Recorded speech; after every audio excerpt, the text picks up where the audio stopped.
Astaghfirullah Rabbal baraya. Astaghfirullah minal khataya. Rabbi zidni ilman nafi'an wa wafiqni amalan sholihan. Astaghfirullah Rabbal baraya. Astaghfirullah minal khataya. Rabbi zidni ilman nafi'an wa wafiqni amalan sholihan. Alhamdulillah. Bismillahirrahmanirrahim. Assalamualaikum warahmatullahi ta'ala wabarakatuh. Innal hamdalillah nahmaduhu wa nasta'inuhu wa nastaghfiruh wa na'udzu billahi min syururi anfusina wa min sayyiati a'malina. May yahdihillahu fala mudilla lahu wa may yudlil fala hadiya lahu. Asyhadu an la ilaha illallah wa asyhadu anna Muhammadar Rasulullah. Rabbi shrah li sadri wa yassir li amri wahlul 'uqdatam min lisani yafqahu qawli. Para hadirin, para jamaah salat subuh Masjid Al-Istiqlal yang dirahmati Allah, sehat sedanten nggih? Alhamdulillah. Mestinya saya masuk minggu kemarin, tapi karena kurang sehat, saya minta untuk diundur masuk sekarang. Saya berpedoman pada kaidah fikih darul mafasid muqaddamun ala jalbil masalih.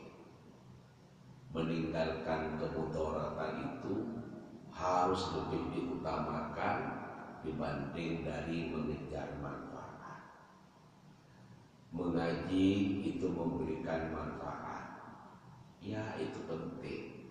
Tetapi kalau kehadiran saya memberikan mudarat, kemudian memberikan penyakit menular kepada orang lain, nah ini tidak boleh. Harus diutamakan menghindar agar tidak sampai kita itu memberikan mudarat kepada orang lain. Nah, kalau memberikan mudarat pada orang lain termasuk perbuatan zalim. Dan ini tema kita pada hari ini adalah tentang masalah zalim. Ya alhamdulillah sekarang sudah sehat.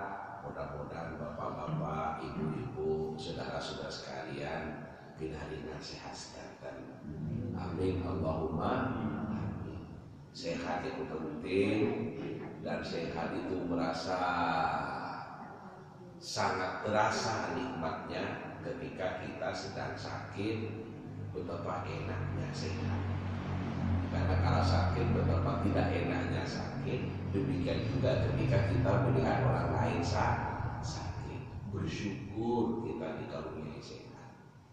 Salah satu hikmah untuk sambang orang sakit adalah untuk mensyukuri kita dikaruniai sehat oleh Allah. Orang yang sakit, masya Allah, apa-apa menjadi tidak enak. Makanan yang waktu sehat enak itu terasa tidak enak. Lawan tidak sehat.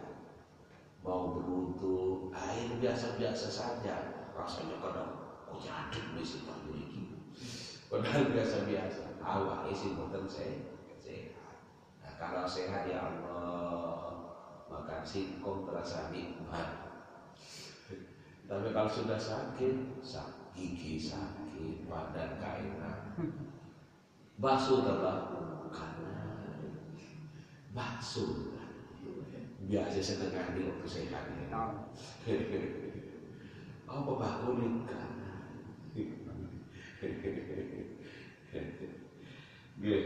Monggo kita mulai. Bismillahirrahmanirrahim.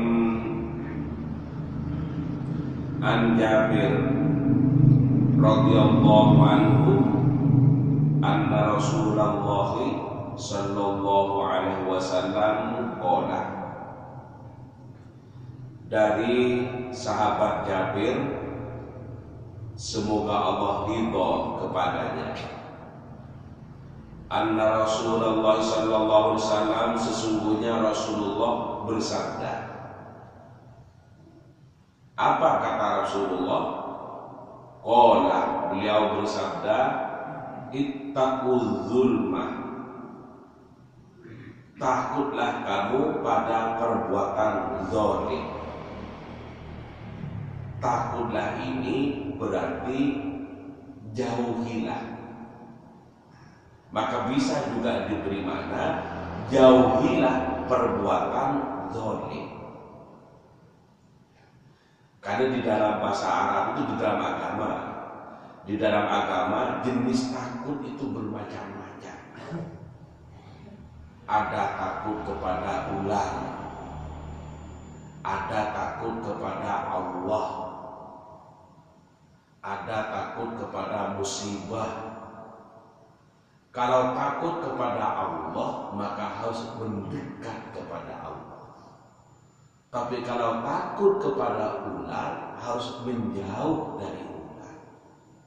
Kalimat ittaqu ini artinya takutlah kepada perbuatan zalim, maksudnya jauhilah. Jauhilah. Ittaqul zulma, jauhilah perbuatan zalim itu. Fa inna zulma, karena sesungguhnya perbuatan zalim, zulumatun, merupakan kegelapan, yaumal kiamati, pada hari kiamat. Jadi kata Rasulullah, jauhi perbuatan zalim itu, karena perbuatan zalim itu merupakan kegelapan pada hari kiamat. Wattaqus syuhha, wa inna syuhha ahlaka man kana qablakum, dan jauhilah kikir. Syuhha itu pelit, bahasa Indonesianya kikir, bahasa Maduranya cerewet, pelit. Nah, oleh Rasulullah disuruh jauhi, suruh takut untuk memiliki sifat yang kikir, sifat yang pelit. Wa inna syuha, sesungguhnya sifat-sifat yang kikir itu, ahlaka, telah membinasakan, man kana qablakum, orang-orang sebelum kamu. Jadi sesungguhnya orang-orang sebelum kamu itu telah binasa karena sikap kikirnya. Kira-kira artinya seperti itu. Ya. Karena sesungguhnya orang-orang sebelum kamu itu binasa atau telah binasa karena sikap kikirnya. Oke, saya lanjutkan. Saya permakna dulu ke kalimat hamalahum, membawa mereka, ala ansafaku dima'ahum, ala ansafaku dima'ahum wastahallu mahalibahum, dan membawa, atau membawa ini menyebabkan, hamba itu bisa membawa atau menyebabkan ala ansafaku dima'ahum, pada pertumpahan darah mereka, wastahallu maharimahum, dan menghalalkan apa yang diharamkan pada mereka. Maksudnya perbuatan yang disebutkan itu tadi yang dilarang oleh Allah itu adalah bisa membawa atau menyebabkan kita kepada pertumpahan darah dan bisa menghalalkan padahal yang diharamkan oleh Allah. Ruwahu Muslim, meriwayatkan pada hadis ini Muslimun, Imam Muslim. Berarti status hadis ini adalah sahih. Bapak Ibu hadirin sekalian, para jamaah yang dirahmati Allah, apa yang dimaksud dalam kandungan hadis ini? Yang dimaksudkan oleh Rasulullah dalam hadis ini, mari kita bahas bersama-sama. Bahwa Rasulullah mengingatkan kita agar kita itu menjauhi satu sifat zalim, perbuatan zalim. Yang kedua, kita harus menjauhkan diri dari perbuatan kikir. Apa bahayanya kikir dan zalim ini kok sampai diingatkan oleh Rasulullah? Sampai ada dalam hadis ini. Apa bahayanya? Kita bahas dulu tentang zalim. Kalau saya baca dalam kitab yang lain, zalim itu adalah wad'u syai'in fi ghairi mahallihi. Zalim itu menempatkan sesuatu yang bukan pada tempatnya. Itu makna asalnya zalim. Ya, menempatkan sesuatu pada tempat, menempatkan sesuatu bukan pada tempatnya, itu adalah zalim.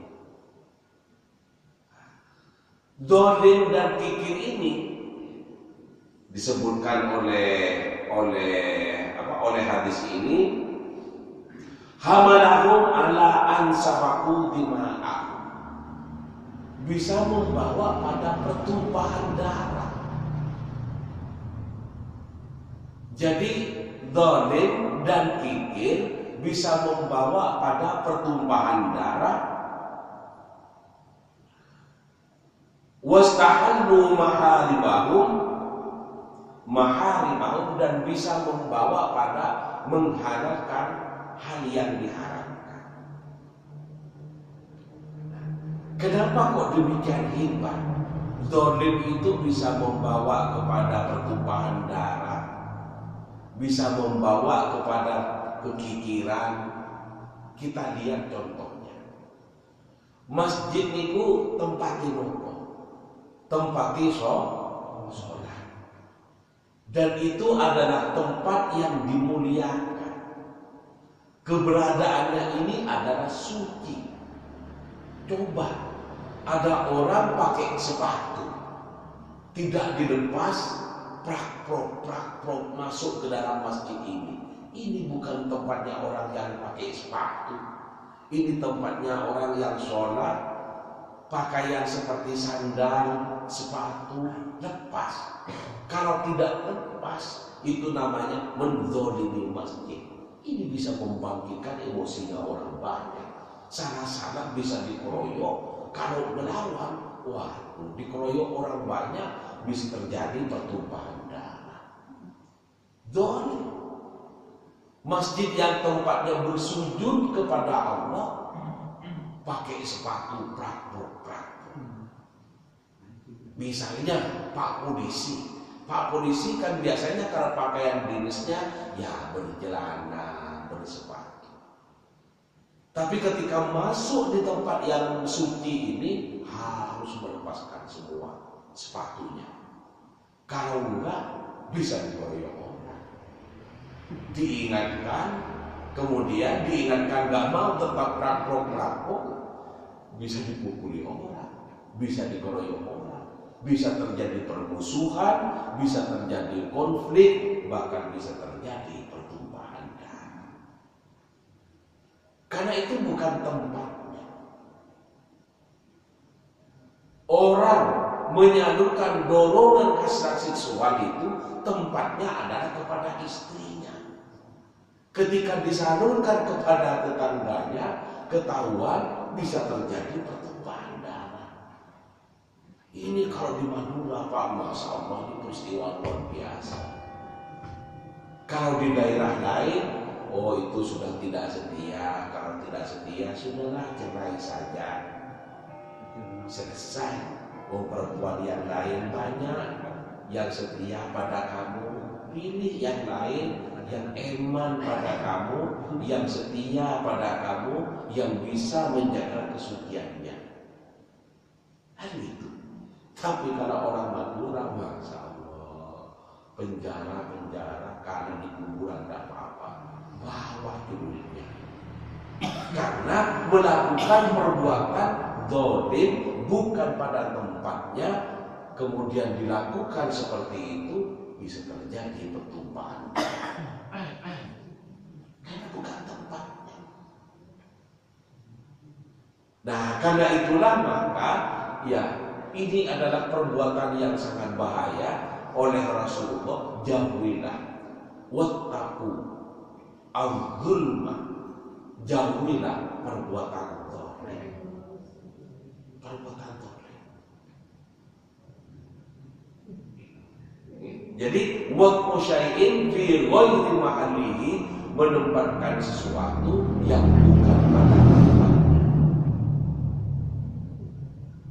Songkok, di mana tempatnya songkok? Di kepala, tangsiran. Masjid menyiapkan tempat, ada sarung, menyiapkan pakaian, ada sarung, ada songkok. Barangkali ada jamaah yang datang dari jauh, nampung sholat, padahal dia pakai celananya najis, supaya sah sholatnya harus suci, pinjam kepada takmir diberi sarung, pinjam kepada takmir diberi songkok, dipakai. Sarung yang dipakai, songkok yang dipakai, tempatnya songkok di kepala. Tapi ketika songkok diletakkan atau dipakai, ditempatkan di kaki, ini namanya zalim. Ini berarti nyari goro kepada takmir. Pak, jangan sih waras Pak. Ini masih halus. Kalau takmirnya sudah nggak sabar, nggak tanya lagi, langsung dipegang kepalanya, disuruh duduk. Pakai songkok bukan pada tempatnya. Songkok yang semestinya di kepala, kok diletakkan di kaki. Masya Allah. Berapa sih harganya songkok? Murah, 100.000 sudah dapat. Tapi perlakuannya yang memperlakukan dengan cara-cara yang zalim seperti itu bisa membangkitkan emosinya takmir. Hanya songkok berapa? Kadang kalau diukur dengan nilai uangnya nggak duduk, tukaran di masjid karena songkok. Tapi perlakuannya karena tidak tepat bisa menimbulkan konflik, bahkan bisa menimbulkan permusuhan akibat perlakuan yang tidak benar atau zalim. Jadi zalim itu adalah waqfu syai'in fi ghairi mahallihi. Orang buat kotoran itu di mana? Ya ke WC. Di masjid ditata, ini ada tempat kencing, ini tempat buang air besar, ini tempat mandi. Buang air besar di halaman masjid. Masya Allah, yang masih takbirin sabar ya. Bukan pada tempatnya. Dalam keluarga juga seperti itu. Banyak pertengkaran dalam keluarga yang ditimbulkan oleh perbuatan yang zalim. Istri yang semestinya diberi belanja tidak diberi belanja. Persoalan belanja itu banyak atau sedikit, ini kan tergantung kepada kemampuannya. Kalau kemampuannya 3 juta 1 bulan, ya jangan nuntut 30 juta. Krek ujungnya. Kalau mampunya 2 juta, jangan nuntut 20 juta. Masing-masing setiap orang itu kemampuannya beda. Ayo pakai apa adanya. Tetapi siapapun dan dimanapun, namanya istri itu adalah wajib dibelanjai dan berhak mendapatkan belanja dari suami.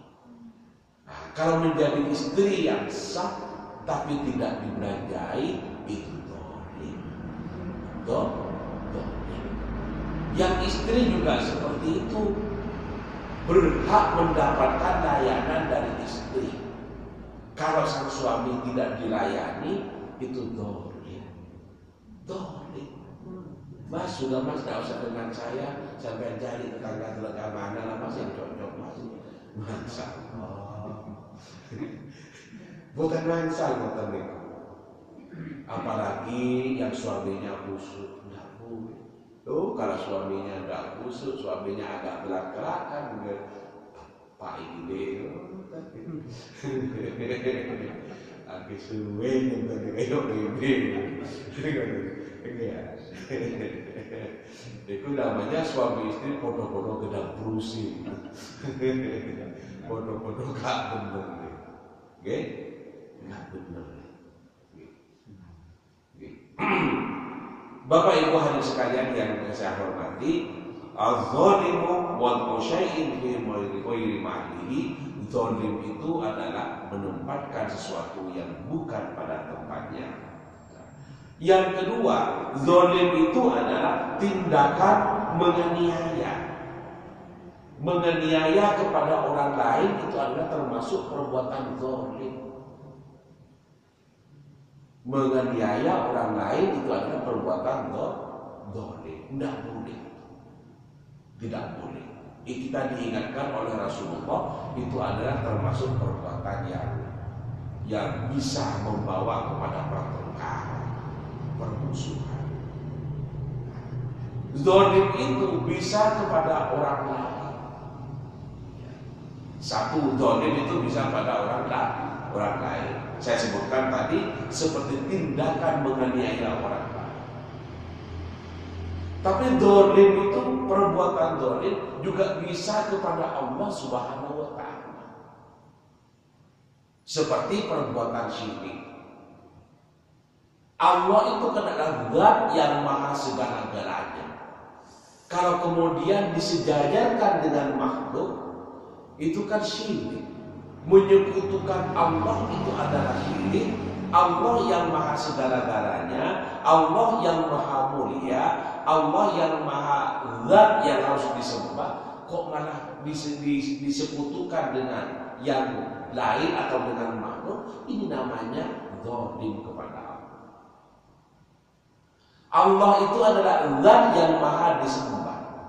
Kalau kemudian kita menyembah kepada selain Allah, itu kan syirik. Ini namanya syirik, itu adalah zalim kepada Allah. Allah yang semestinya zat yang harus kita sembah, tidak kita sembah, tapi malah kita menyembah kepada makhluk. Ini namanya syirik. Syirik itu adalah perbuatan zalim kepada Allah. Dengan demikian maka zalim tidak hanya kepada orang lain, tapi perbuatan zalim juga bisa kepada Allah. Ini harus dihindari. Kemudian yang ketiga, yang pertama kepada orang lain, yang kedua kepada Allah. Yang ketiga, zalim itu adalah bisa pada dirinya sendiri. Itu zalim bisa kepada dirinya sendiri. Kita ini diciptakan oleh Allah adalah untuk menyembah, untuk mengabdi.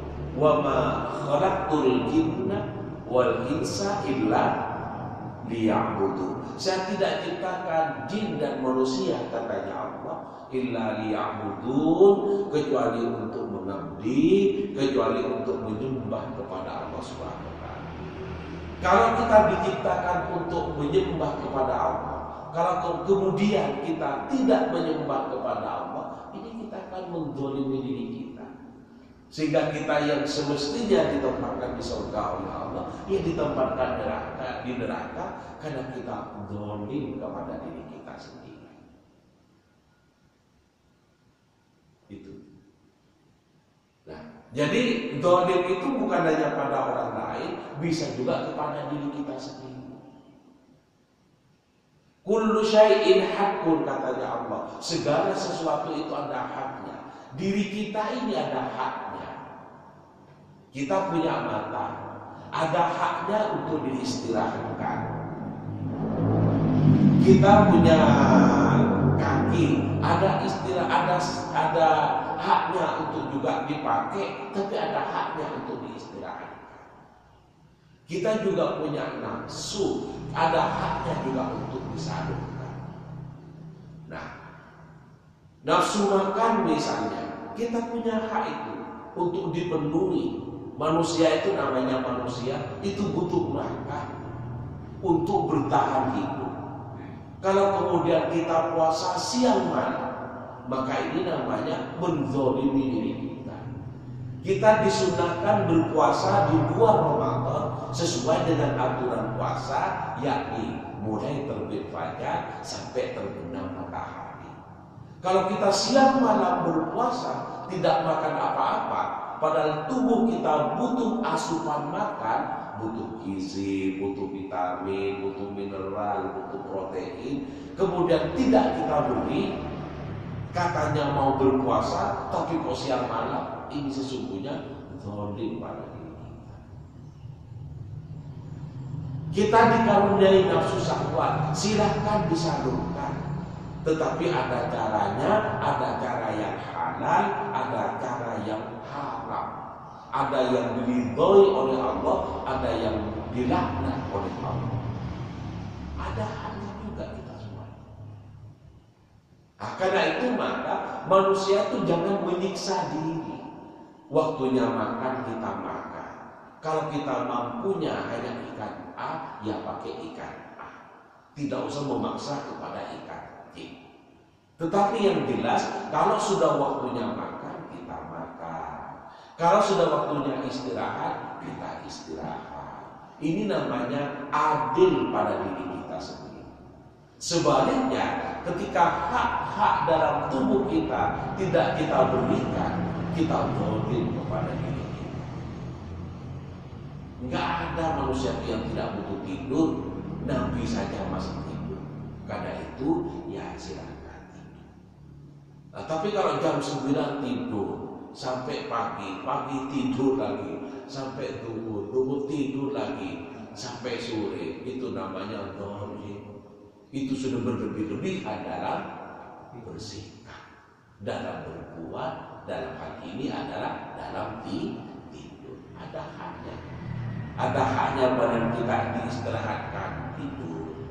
Ada haknya, ada waktunya badan kita untuk bekerja, cari maisha atau bekal kehidupan. Pagi sampai sore bekerja, sore berkumpul dengan keluarga, bercerita-cerita, ketawa-ketawa, malam waktunya istirahat.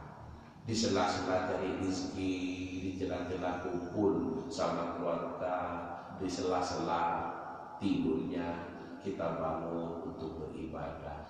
Kita sisihkan waktu untuk sujud kepada Allah. Ini namanya diberikan hak. Ada haknya untuk kita cari uang, ada haknya untuk kita beribadah kepada Allah, ada haknya kita untuk istirahat dan lain sebagainya. Ketika hak-hak itu tidak diberikan, kita telah menzalimi diri kita. Karena itu perbuatan zalim itu bisa zalim pada diri kita sendiri, bisa zalim kepada orang lain, bahkan kita bisa zalim kepada Allah Subhanahu. Termasuk juga yang keempat, kita bisa zalim pada lingkungan. Tidak ada manusia itu yang tidak berinteraksi dengan lingkungannya, pasti. Bahkan manusia itu butuh pada lingkungannya. Karena itu maka pelihara keharmonisan dengan lingkungan. Ada lingkungan binatang, ada lingkungan tumbuh-tumbuhan. Manusia butuh pada tumbuh-tumbuhan. Tumbuh-tumbuhan itu yang menggunakan oksigen.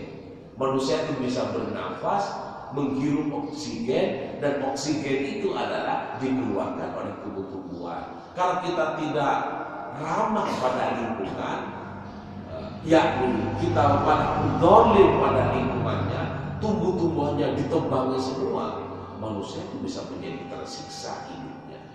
Alam yang semestinya menjadi hunian yang nyaman bisa berubah, alam bisa menjadi ancaman bagi keselamatan kehidupan kita.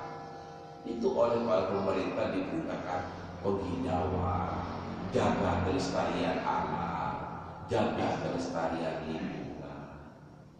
Seperti itu. Nah, Bapak Ibu hadirin saya hormati, dengan binatang juga seperti itu. Manusia itu butuh dengan kehadiran binatang. Binatang itu ada yang menghibur manusia. Binatang itu ada yang menjadi konsumsi bagi manusia. Ada kambing, ada sapi. Itu bisa menjadi konsumsi bagi manusia. Manusia bisa terpenuhi gizi dan vitaminnya. Ada juga burung yang dengan suaranya menghibur, yang dengan burunya orang menjadi terhibur, senang. Kayak gitu. Maka kita harus menjadi ramah. Tidak boleh zalim pada lingkungan kita, baik lingkungan binatang maupun lingkungan tumbuh-tumbuhan. Kita menjaga. Kalau ada burung kemudian ditembaki semua, ini bisa membahayakan kita. Nah, siapa yang akan mengkonsumsi burung itu? Kalau yang akan mengkonsumsi ular, padahal yang mengkonsumsi ular itu adalah burung. Dan kalau yang mengkonsumsi itu ditembaki semua, ular bisa bertebaran ke rumah manusia. Sampah itu lingkungan itu. Kalau manusia tidak menjaga kebersihan lingkungan, sampah berserakan di mana-mana, ini bisa menjadi sumber virus penyakit. Ini bisa menjadi sumber kesakitan manusia. Bisa menjadi sumber penyakit.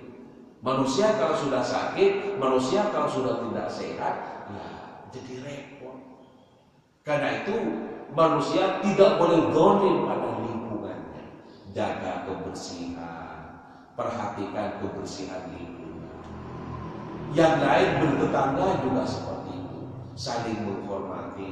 Tidak boleh menzalimi tetangga, tetangga tidak boleh juga menzalimi tetangganya. Para hadirin yang terakhir, ini kok perbahasan tentang zalimnya sangat banyak. Yang kedua ini adalah zulum fa inna zulma zulumatun yaumal qiyamah. Sesungguhnya perbuatan zalim itu merupakan kegelapan nanti di akhirat.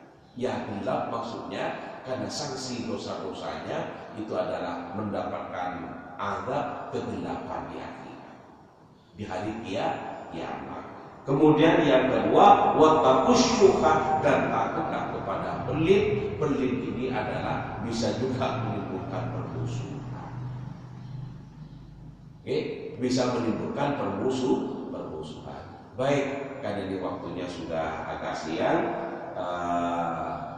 Intinya ayo yang loman, ayo yang dermawan, ayo yang peduli kepada orang lain, terutama kepada saudara-saudara kita yang lebih membutuhkan. Kita sedekah, kita tidak boleh pelit.